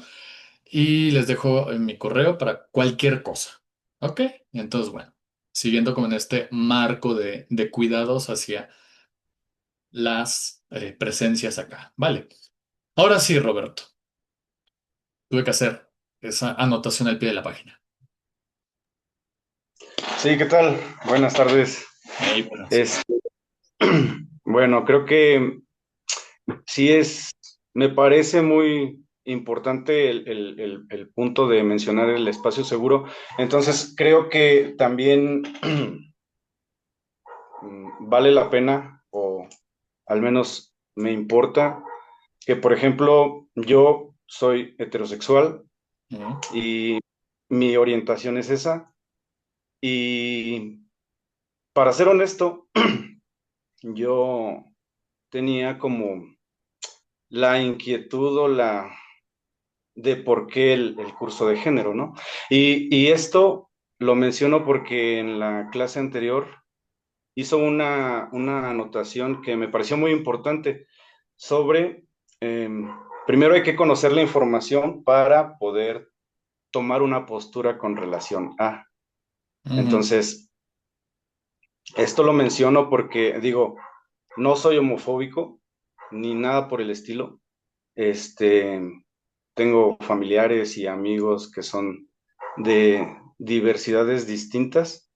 Entonces, creo que también a veces uno como hombre heterosexual, incluso a veces hasta pareciera que uno puede meterse en problemas, ¿no? Por decir, yo no comparto, ¿no?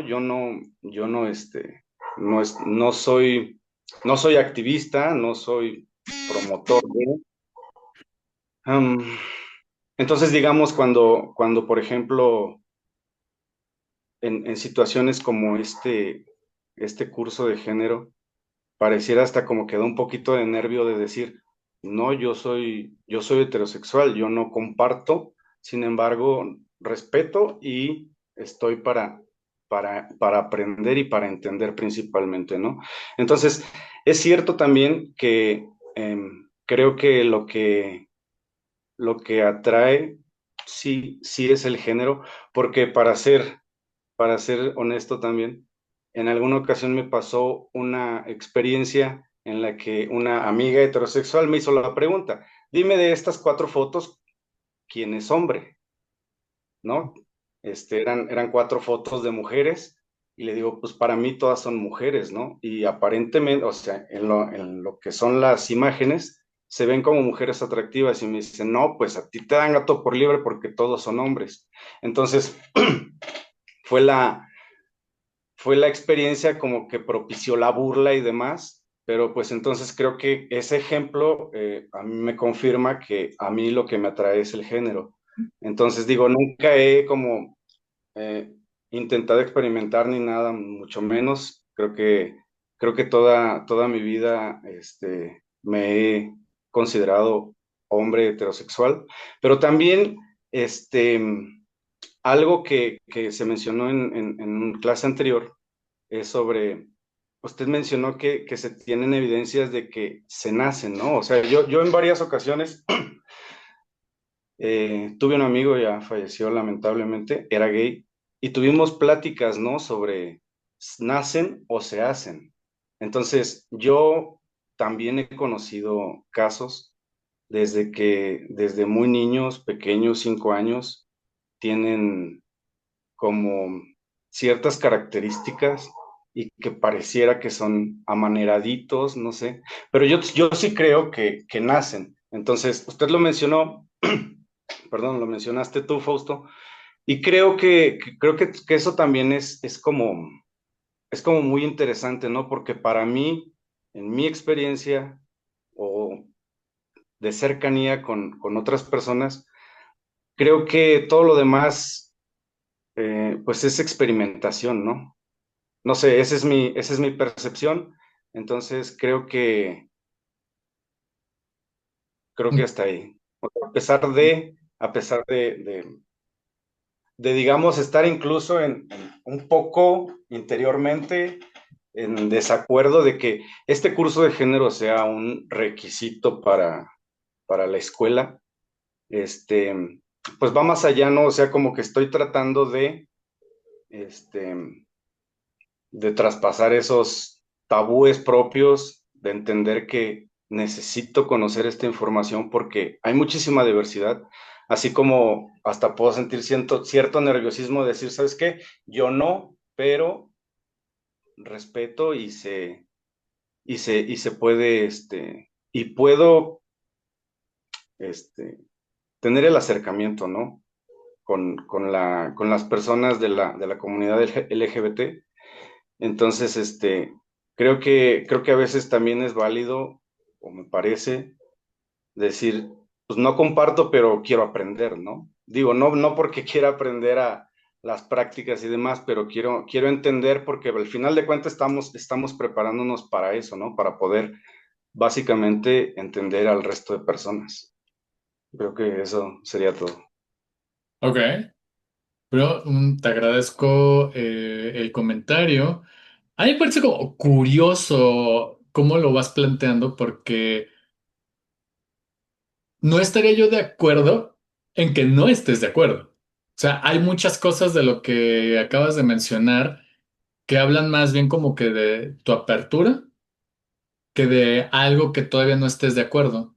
Digo, a mí me pareció como bastante curioso porque incluso él retoma algunos elementos, ¿no? El mencionar, ok, esta parte de que debo de aceptar, ¿no? Que cuando me presentaron como estas fotografías de todas estas chicas, haciendo referencia únicamente a la condición del sexo biológico con el que se les asignó al nacer, pues tú las viste todas desde el género que ellas se viven, ¿no? Entonces reconociendo que ellas son mujeres, que las mujeres trans son mujeres, ¿no?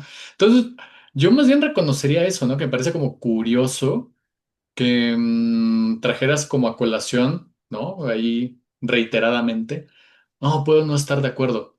Cuando todo lo que tú acabas de mencionar me habla de que estás de acuerdo en muchísimas cosas, o sea que no hay un punto de conflicto.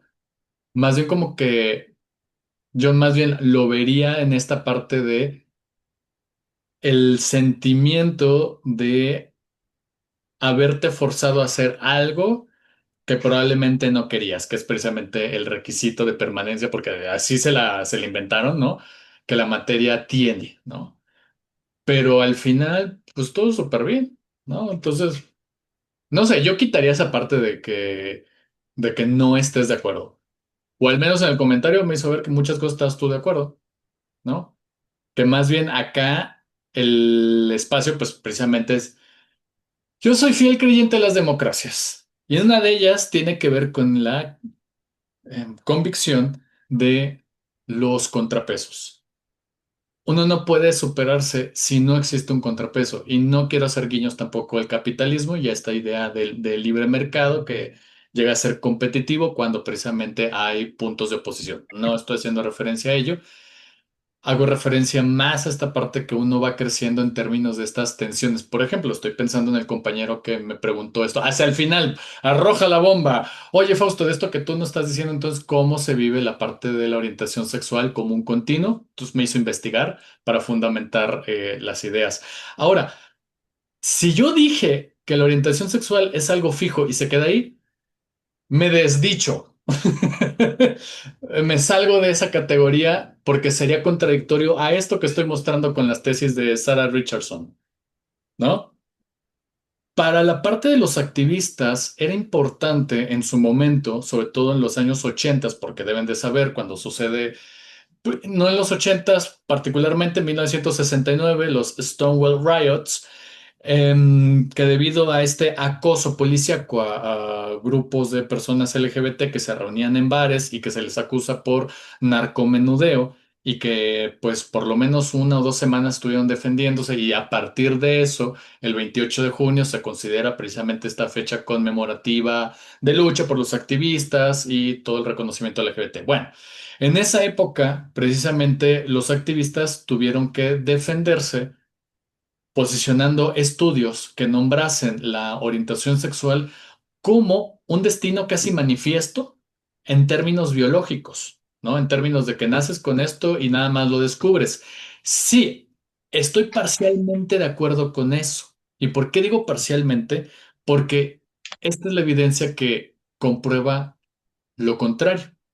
No solamente tú puedes posicionarte en una orientación sexual de preferencia, pero al final de cuentas también es algo que es fluido, es algo que tanto tiene que ver con la atracción que tú sientas en ese momento, el deseo sexual que tú tengas en ese momento, la posibilidad y negociación identitaria que tenías tú en ese preciso momento, y al final son este tipo de decisiones. ¿No? No lo quiero llevar al campo de la relativización, es decir, que toda la parte de la sexualidad es válida, porque hay cosas que no, como la pedofilia, no, ni la zoofilia, no, ajá. Sin embargo, sí quiero situar esta parte que me desentiendo ya de ese posicionamiento de considerar que la orientación sexual es algo fijo, porque sería contradictorio a los estudios que les estoy mostrando, ¿no? Y el posicionamiento acá es comprender que hay una realidad material que se puede demostrar tanto de forma cuantitativa con estas investigaciones como cualitativa, que experiencias situadas nos pueden dar a comprender de una manera más amplia lo que lo cuantitativo dejó de lado, ¿no? Entonces, bueno, nada más aclaro esa parte. Rin, Ya como así un comentario así de dale. que a veces la sexualidad como que la entendemos también como homosexual, bisexual, Ah, heterosexual y así, pero incluso en la heterosexualidad sí hay una, creo, a lo mejor y no, este, sí hay hay un cambio constante porque pues a los 5 años a lo mejor te gustan las niñas, a lo mejor te gusta la chava de secundaria, pero a los 20 no te gusta la niña de 5 años, ¿me explico? O sea, esa sexualidad en cuanto a atracción también a ciertas características y ciertas expresiones tanto del género como de las otras personas, ya sea por la edad, por la cultura, por ejemplo, pues a gente que le atraen las personas que vienen, que son asiáticas, como el K-pop y estas cosas, ujú, ¿no? te iba a decir. O, bueno, prefiero estar con una persona que sea académica o que sepa de esta parte. O sea, creo que también ahí entra un poco que ese dinamismo de de la sexualidad.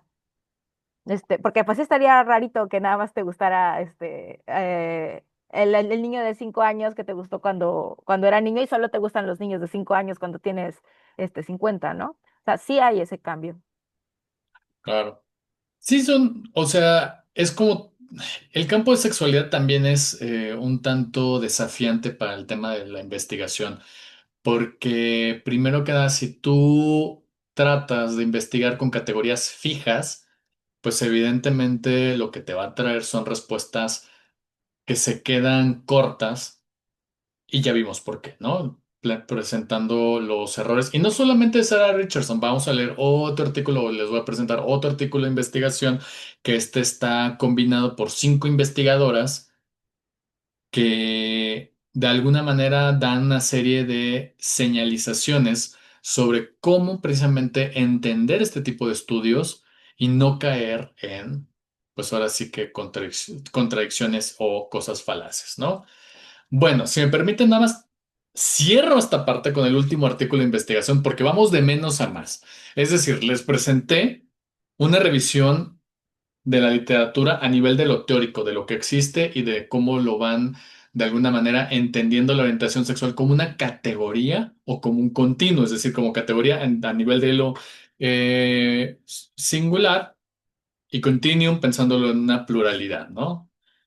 Luego entonces, este otro artículo lo que nos dice es precisamente que al encuestar a esta población occidental principalmente, pues dieron a conocer estas 5 nuevas categorías en el continuo, muy parecido a lo que propuso Kinsey, pero a Kinsey se le va a criticar un montón de cosas, pero también es un señor de época, pero interesante, de forma interesante es quien pone la base para comprender la sexualidad como una categoría continua. Y ahora, las revisiones sistemáticas junto con los metaanálisis son revisiones de revisiones. ¿Qué significa esto? Son las que de alguna manera acumulan la mayor cantidad de estudios para poder corroborar a nivel mundial, ¿no? ¿Qué se dice sobre cierto tema en particular? Es decir, eligen un tema y este tema lo van a buscar en un montón de artículos y van a clasificarlos en cuáles son útiles, cuáles no, cuál es literatura gris, cuáles son ensayos empíricos, de cuánta población. Entonces, es un análisis minucioso de muchos artículos de investigación para poder sentarse y decir, ¿sabes qué? Esto es lo que se ha encontrado mundialmente o en la mayoría de los estudios que hemos encontrado, ¿no? Que abarcan bastantes encuestas y abarcan un montón. ¿No? Entonces, ¿qué es lo que encontraron desde esta teoría? Porque de hecho es hasta el mismo autor, si se dan cuenta, el Sabine Williams, que primero lo pone su revisión teórica y luego se avienta a hacer una revisión sistemática. Esa es la parte como súper interesante de los investigadores e investigadoras, ¿no? Donde dijo, a ver, yo tengo este supuesto teórico, lo quiero buscar a nivel internacional sobre qué es lo que se ha estudiado. Entonces, ¿qué es lo que mira él? Que la existencia de una categoría intermedia como mayoritariamente heterosexual rompe con la idea de que solo hay 3 etiquetas fijas, hetero, bi y homo, donde precisamente en este continuo por eso presentan 5 posibilidades.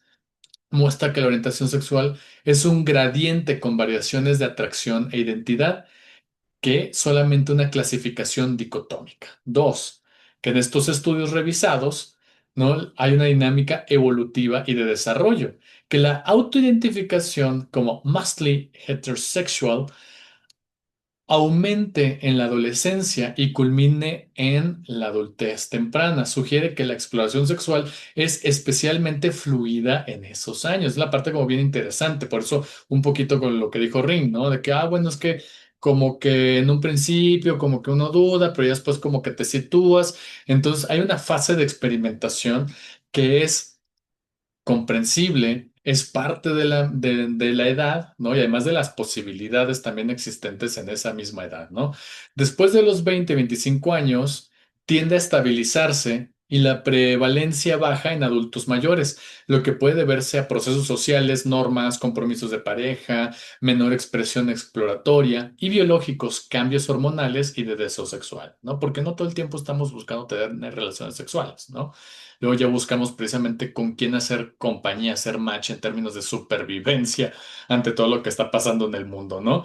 Entonces, ahí es bastante interesante como dice, a ver, tiende a estabilizarse, pero no en todos los casos, ¿no? Como en los que les acabo de plantear de este hombre de ya casi 50 años que dijo, pues la verdad quiero ahorita experimentar, me acabo de divorciar y quisiera saber, bueno, pues qué se siente, ¿no? Tener una pareja hombre. Bueno, el pico aparece antes en hombres que en mujeres Esto abre preguntas sobre diferencias sexuales en el curso del desarrollo de la sexualidad, es decir, que los hombres tendemos más a cuestionar nuestra propia sexualidad porque también hay esta obligación continua de confirmación que somos heterosexuales. O sea, esa es la parte como bastante interesante que encontró en la revisión de todos estos estudios, que es interesante ver que el cuestionamiento aparece en los hombres, pero tiene que ver con esta presión social de que tienen siempre que confirmar heterosexualidad y que si tú no confirmas heterosexualidad, levantas sospechas de homosexualidad, lo que implicaría una exclusión de tu grupo. Por eso tienes que andar buscando siempre esta confirmación. Y de ahí que no sea casual que se encuentren este tipo de situaciones, como por ejemplo, que digan, bueno, es que el más mujeriego, el que más quiere demostrar virilidad, es el que más cuestiona su propia sexualidad y no sabe si realmente es heterosexual, porque lo tiene que andar demostrando todo el tiempo. Entonces, por eso este tipo de investigaciones son interesantes, porque de estas especulaciones lo confirma estudios de estudios y que no son como cinco. O sea, son mínimo 1500 estudios, ¿no? Siempre. Apoya investigaciones que ven a la sexualidad femenina como relativamente más plástica o adaptable al contexto, aunque no exclusivamente. O sea, donde precisamente se miran las mujeres con esta posibilidad de hacer estas negociaciones con su sexualidad, ¿no? Que de hecho es interesante estos estudios cualitativos de trayectorias de vida de mujeres que inicialmente sí empiezan con prácticas heterosexuales, luego quieren experimentar un poco con mujeres, se asumen como bisexuales, luego como, ¿no? Tal vez únicamente o exclusivamente homosexuales y terminan pasándose a un espectro pansexual. Entonces es bastante como interesante. No en todos los casos pasa, pero lo que te dice es de que no es una entidad binaria, no es una identidad estancada en una sola, en dos posibilidades únicas, ¿no? Implicaciones para la investigación biológica. Si la orientación es continua y no discreta, se acordarán de las variables que empezamos con unidades de medición nominales, ordinales, intervalares y escalares, donde tenemos precisamente el cero absoluto y el cero relativo. En este caso, en una variable discreta, es una variable de cero absoluto. ¿Está o no está? Es decir, es dicotómica, es binaria. Y cuando hablamos de variables continuas, estamos hablando que el cero es relativo. O sea, es incluso metafóricamente interesante, ¿no?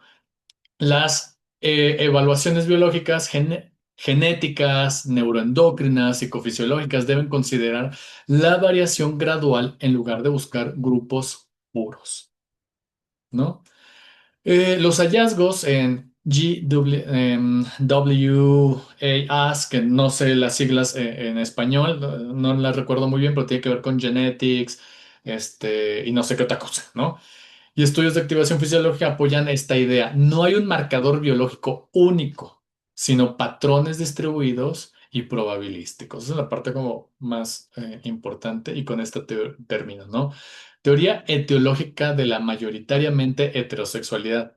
La categoría no es un simple error de clasificación o confusión, sino que podría reflejar influencias biológicas poligénicas. No hay un gen gay, por eso me he desdicho de lo dicho anteriormente.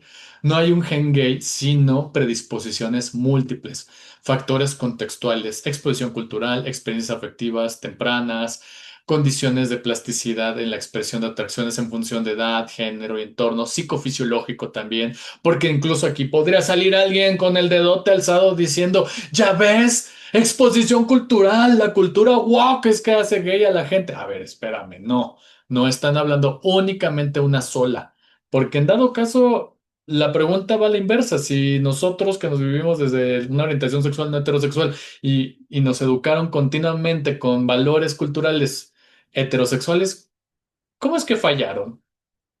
¿No? O sea, yo no entiendo. Bueno, digo, una respuesta simple a una pregunta simple. Esto plantea que la mayoritariamente heterosexualidad sea un patrón estable en la población con causas propias y no solo una transición hacia otra identidad, ¿no?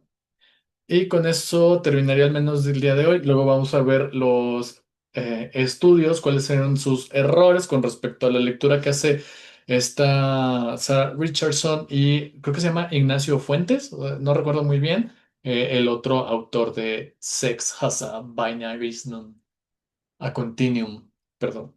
Entonces, hasta acá yo me quedo. No sé si hay como preguntas finales, comentarios, porque ya les robé 3 minutitos y no me gusta robarle nada a la gente.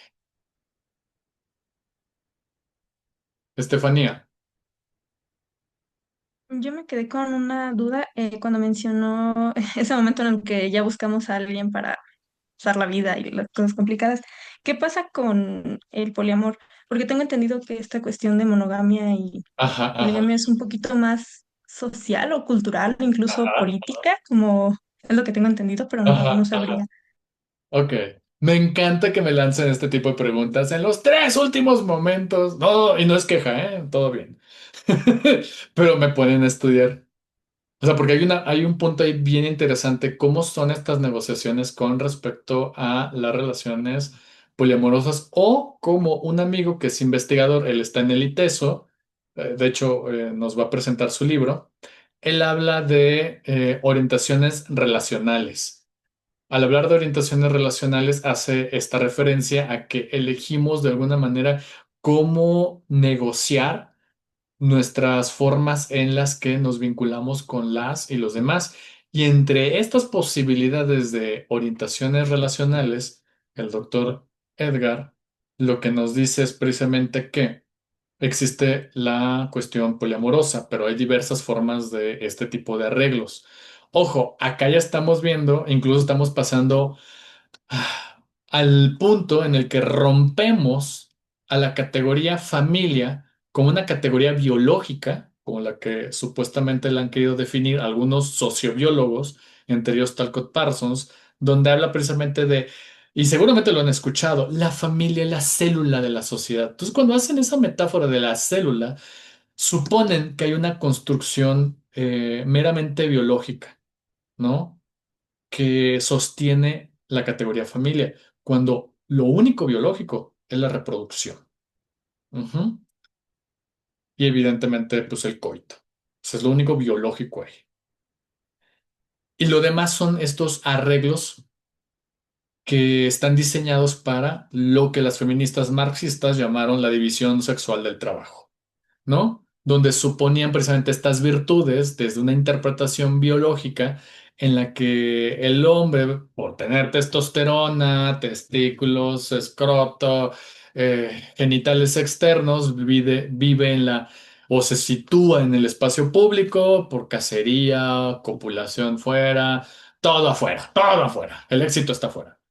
Mientras que las mujeres lo vivían de forma interna, incluso en la metáfora nuevamente de que tienen sus genitales de forma interna, ¿no? Mm, Sus sentimientos, la vida doméstica se queda en el espacio del cuidado y demás, bla, bla, bla. Entonces hay un punto ahí como bien interesante para desmentir la categoría familia como una categoría biológica, cuando no tiene nada de biológico el término familia.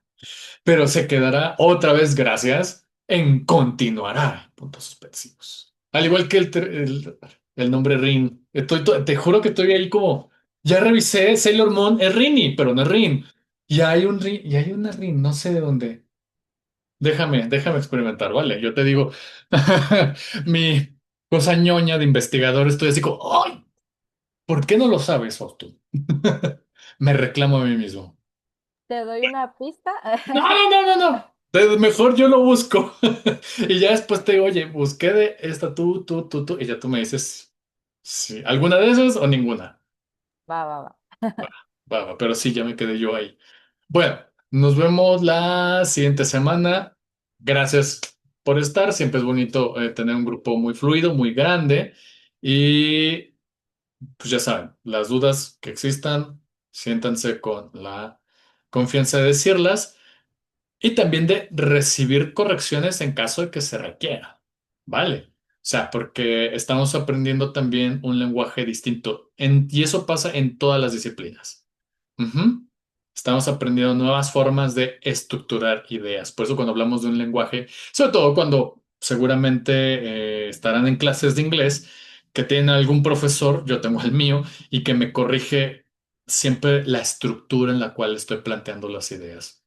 Es igual, es aprendizaje, ¿no?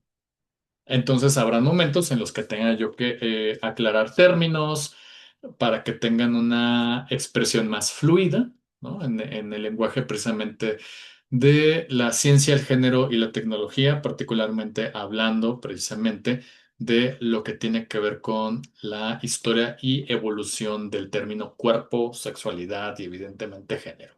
¿Va? Bueno, pues nos vemos. Cualquier cosa, estoy ahí al pendiente. Cuídense. Chao, Muchas chao. gracias. Profe. Ay, Muchas Bye. gracias, Gracias. profe. Bye. Bye. Chao.